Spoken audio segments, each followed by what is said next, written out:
ऐसी तो आपकी ऐसी योजनाएं जो योजना के रूप में आपके चले लगभग 200 केंद्र की योजनाएं चले 200 जो जन कल्याणकारी योजनाएं हैं। आप तो चाहे प्रधानमंत्री जनधन योजना से शुरू करिए, आज अभी गरीब कल्याण योजना तक आइए, या पंडित दीनदयाल उपाध्याय ग्राम ज्योति योजना हो, सड़क निर्माण के लिए योजना हो, या तमाम योजनाएं आपके यहाँ प्रमुखता से चल रही है और आपके यहाँ लागू है, धरती पर उतरी। मैं बहन जी आपको बताऊं कि जब हम 2014 में चुनाव लड़ने हम आए थे तो लोग यहाँ गांव में वोट लगाए थे पहले से कि रोड नहीं तो वोट नहीं। और आप जिस रोडों से आई है रोड नहीं था, रोड में गड्ढा था। आप जिस चौक से निकल करके आगे अगर इधर होकर के जाएंगे, जिसको मांझी बरौली पथ के बारे में हमारे मित्रों ने चर्चा किया, वह रोड नहीं था, रोड के जगह पर गड्ढा था, वहाँ चलने की स्थिति नहीं थी। आज वो पथ चकाचक पथ बना है, दोनों तरफ नाले बने हैं, वो नाले का प्रावधान नहीं था, लेकिन नाले की विशेष रूप से पीडब्ल्यूडी के रोडों में नाले नहीं बन पाते। लेकिन मैंने विशेष रूप से उसके लिए 10 करोड़ रुपया अलग से मैंने मंत्री से आग्रह कर और मुझे उसका फायदा मिला, क्योंकि मैं जब मंत्री था तो मेरे जो सेक्रेटरी थे उस पथ निर्माण विभाग के सेक्रेटरी का प्रधान सचिव का दायित्व निर्वहन कर रहे थे, तो मैं उनसे विमर्श कर करके और उन्होंने कहा कि एक खाली माननीय आप मंत्री का एक खाली आप पत्र दे दीजिए, मेरा काम है। तो सेक्रेटरी तो सब काम करते हैं, उन्होंने इस काम को निकाला। अलग से आप देखे होंगे पूरे सारे बाजारों पर आपके अलग से नाले बन गए। यह आपके लिए सुगम है और आपके साथ व्यवसाय करने के लिए, आपके आने जाने के लिए, आपके पॉकेट पर भी जो बोझ कम पड़े उसके लिए मैं पॉकेट का बोझ इसलिए कम करता हूँ। यही आपको यहाँ से लेकर के मांगी से आपको एकमा जाने में जो घंटों लगता था, आप 10-15 मिनट में पहुँचते हैं। 45 मिनट जो अधिक आपका तेल जलता, आपका पेट्रोल जलता, आपका समय बर्बाद होता, वह तो बच गया है। पॉकेट का बोझ कम हुआ ना, उतने कम में आप चले। यहीं से हम ताजपुर एक जगह प्रमुख जगह है हम लोगों का ताजपुर जाने के लिए कितनी कठिन विषय था। ताजपुर जाना रहता था तो हम लोग बड़ेजा जाते थे और बड़ेजा से एक ग्रामीण रोड बना था, तब फिर हम लोग ताजपुर जाते थे। ये इतने गड्ढे थे कि गाड़ी निकल नहीं पाती। उसको भी आज जाइए तो चकाचक अच्छी स्थिति में रोड बन करके तैयार हो गई। यानी रोडों के बारे में अगर हम चर्चा करें, बिजली के बारे में चर्चा करें, बिजली के भी यही बद से बदतर स्थितियां बिजली की। लेकिन कोई ऐसा गांव नहीं है जहां केबल का वायर नहीं बिछा, कोई ऐसा गांव नहीं है जहां वार्ड तक ट्रांसफार्मर नहीं गया।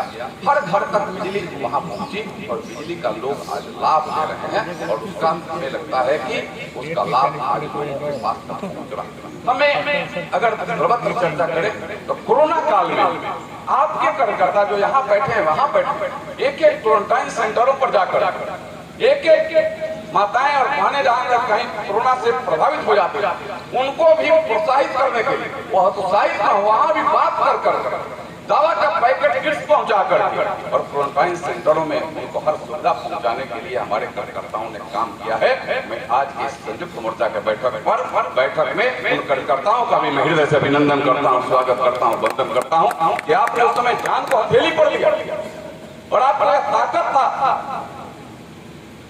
आपके मन में विश्वास था। भगवान राम के उस कैरेक्टर और उनके आशीर्वाद पर आपको कितनी आत्मा और मजबूती से आप काम करने के अवसर थे। कुछ भी हो जाएगा, मैं क्वारंटाइन सेंटर पर भी जाऊंगा, कोरोना से प्रभावित लोगों का सेवा भी करूंगा, लेकिन मैं और मुझे कोई असर नहीं पड़ेगा। और यही हुआ, आपको कोई असर नहीं पड़ा। आप स्वच्छ होकर के काम करते रहे और उन लोगों का सेवा करते रहे। क्या भाव सब में नहीं होगा और बदलाव जो पता है क्या 9 साल में बदलाव हुआ, बदलाव जो हुआ है अब एक विरोधी से विरोधी तक दिख रहा कि क्या बदलाव हुआ। यही कोरोना की मैंने बात किया, कोरोना की सुई लेने के लिए यहाँ चेचक की बीमारी आम बीमारी हो जाती है।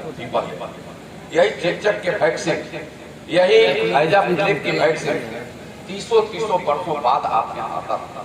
जब पूरे दुनिया में लग जाते थे तो भारत में वो वैक्सीन आता था और वह भी भारत के उस समय के जो नेतृत्व करता था जाकर के आग्रह विनती करते थे तब आता।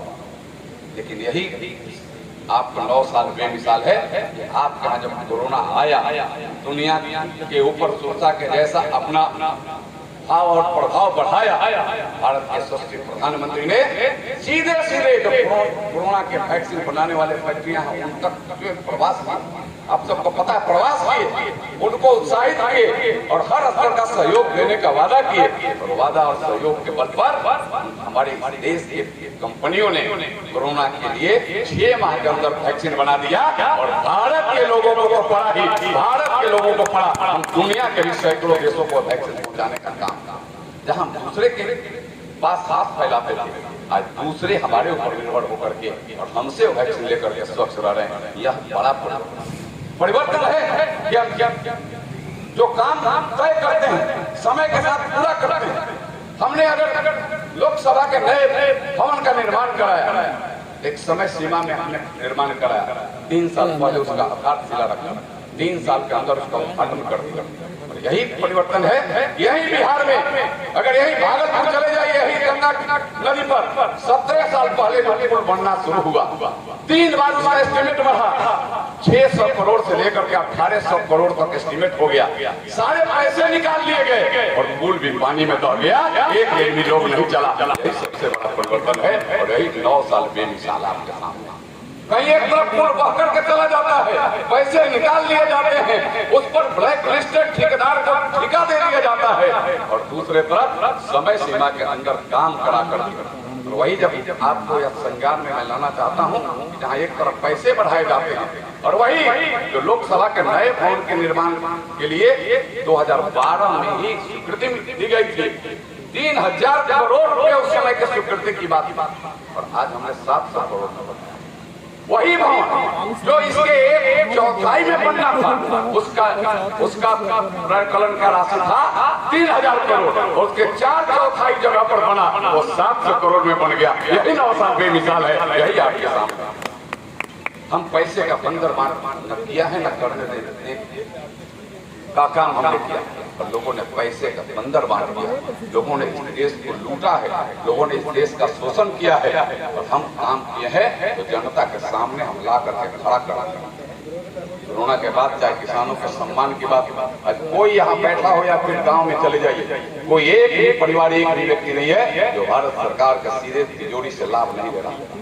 आज तक कभी हुआ नहीं था। 9 साल बेमिसाल है। कोई ऐसा परिवार जो बता दे कि हमें, चाहे वह कोरोना का सुई ही क्यों नहीं लिया, चाहे वह गरीब कल्याण योजना से अन्य क्यों नहीं ले रहा, चाहे किसान सम्मान निधि की क्यों नहीं ले रहा, चाहे वह बिजली पंडित दीनदयाल उपाध्याय ग्राम ज्योति योजना के माध्यम से बिजली क्यों नहीं ले, कोई नहीं। मेरे मित्रों, यह हमारे लिए उपलब्धि है। हमें अपने नेतृत्व पर गर्व, गुमान है। हमारा नेतृत्व ऐसा स्वच्छ, साफ है और देश के विकास के लिए रात दिन एक करने वाला है। देश का विकास और उन्नति भी हो रहा है और गांव गली गलियारे में खुशहाली भी हो रही है, हर समस्याओं का निदान भी हो रहा है। ये हमारा नेतृत्व है और उस नेतृत्व के किए 9 साल के कामों को हम घर घर तक पहुँचाएंगे। हम उनके किए कार्यों के बारे में हम एक एक लोगों को समझाएंगे। यही संकल्प लेने का आज का यह विषय है और आज का यह बैठक इसीलिए हमारे पार्टी के नेताओं ने बुलाया है। मैं आप यह संकल्प लेकर के जाएं, यही आप सबसे निवेदन करते हुए फिर पहन का मैं इसे सरजू के तट पर उत्तर प्रदेश और बिहार के बॉर्डर मैं आपका अभिनंदन करता हूँ। आपको लग रहा है लेकिन ये गलत आप पे कार्यकर्ताओं ने प्रयोग ही किया। मैं सीधे ओपन में गंगा सरजू के सीधे यहाँ से आपको मैं बता दूं, यहाँ से मैंने कुछ मिनटों का रास्ता है जहाँ संगम है गंगा और सरजू का। यहाँ सिताब दिया जो मेरे क्षेत्र में